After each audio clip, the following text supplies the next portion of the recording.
juice from the mud. So I'm trying to watch some comedy, and I came across something that was not funny. Young lady says she hate being a mom. And I'm like, well, it's too late for that. The baby is here. You have no choice. And she just goes on and on how hard it is, and yada yada yada yada yada, making all this noise. I'm like, man, shut up. Grow up. Get some help. If you can't get no help, somebody will help you. And those are defects. So somebody need to give her some help. And somebody need to look out for that child, because, you know, she has all this bottled up emotion. That child didn't ask to be here. That child was brought here through her.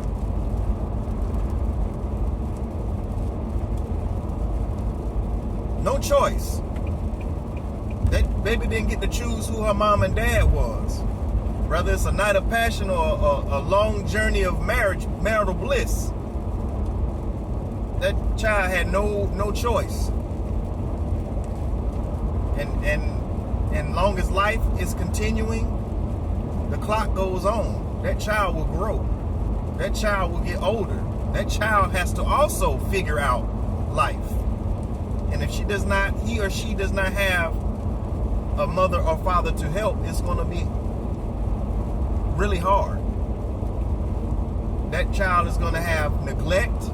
That child is going to feel neglect, rather. That child is going to also feel emotional and feeling displaced with those emotions.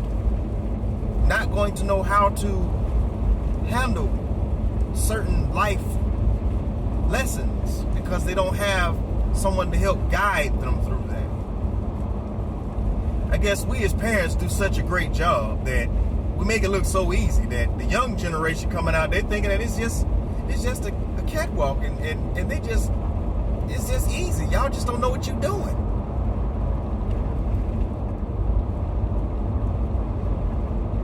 So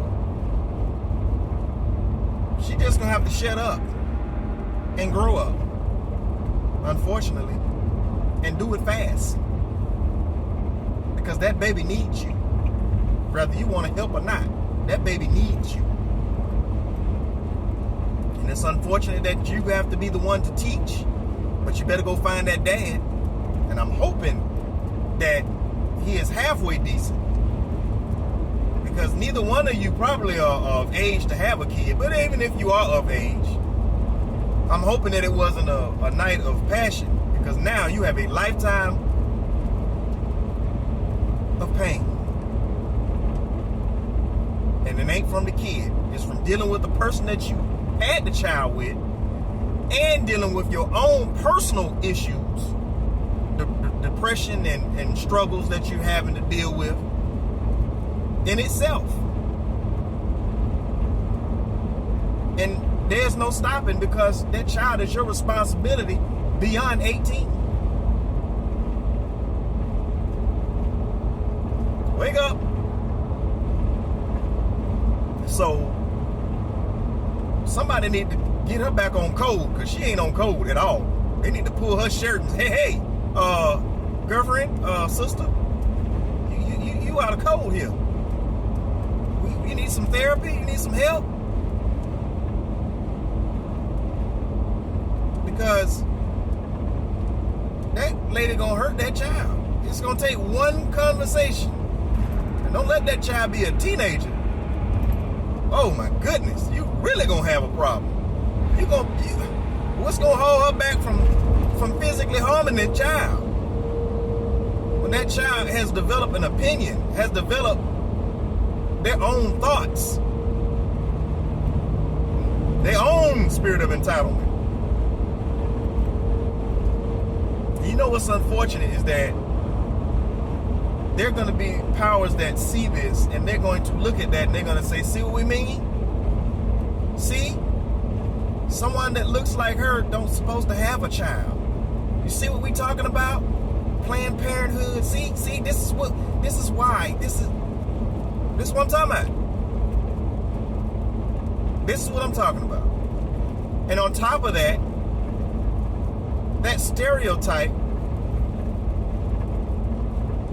is going to be used against her and people who look like her.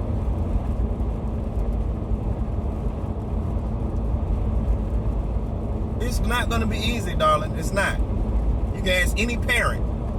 There's no manual to come with this shit. Ain't no group health coverage with this shit. You live and you learn.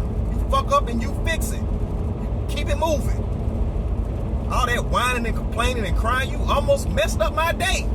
I'm trying to get my laugh on, and you out here acting a fool. Let me tell you something, young lady. Old fools were once young fools.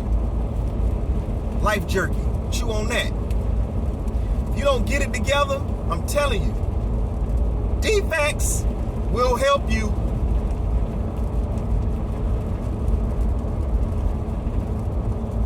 So get your mind right. Seriously. It's real in the field. I don't know why you thought it was going to be easy, or I don't know who told you that nonsense. You need to go and talk to them, because whoever they told you or whatever you were thinking, man, the decisions you make in the past, you will have to live with today. That's something to think about.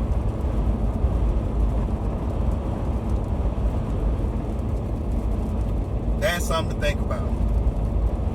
So, a lot of our parents made decisions that we as kids did not understand why they made those decisions.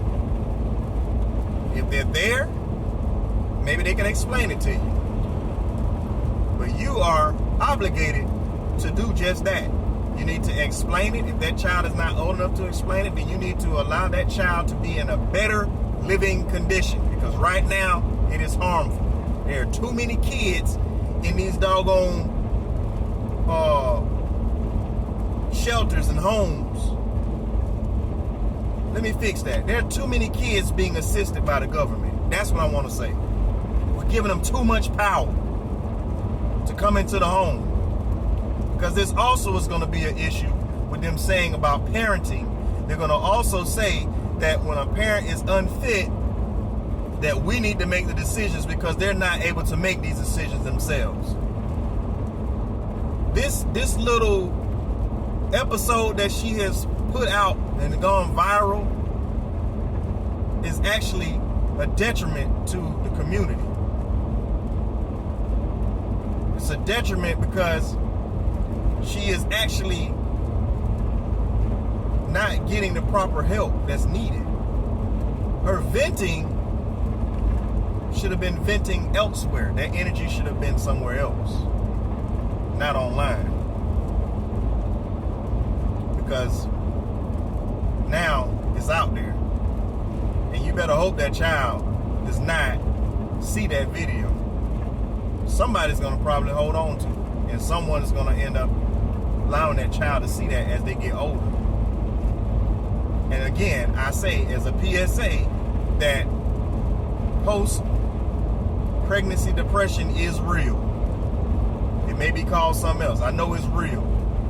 But that's why there are things in place and people in place to get help, if you go get the help. Otherwise, there's no need to be promiscuous and you're going to actually go out there and engage in adult activities. And then when the responsibility is on you, now you want to cry and complain about it. It don't work like that. Better put a condominium on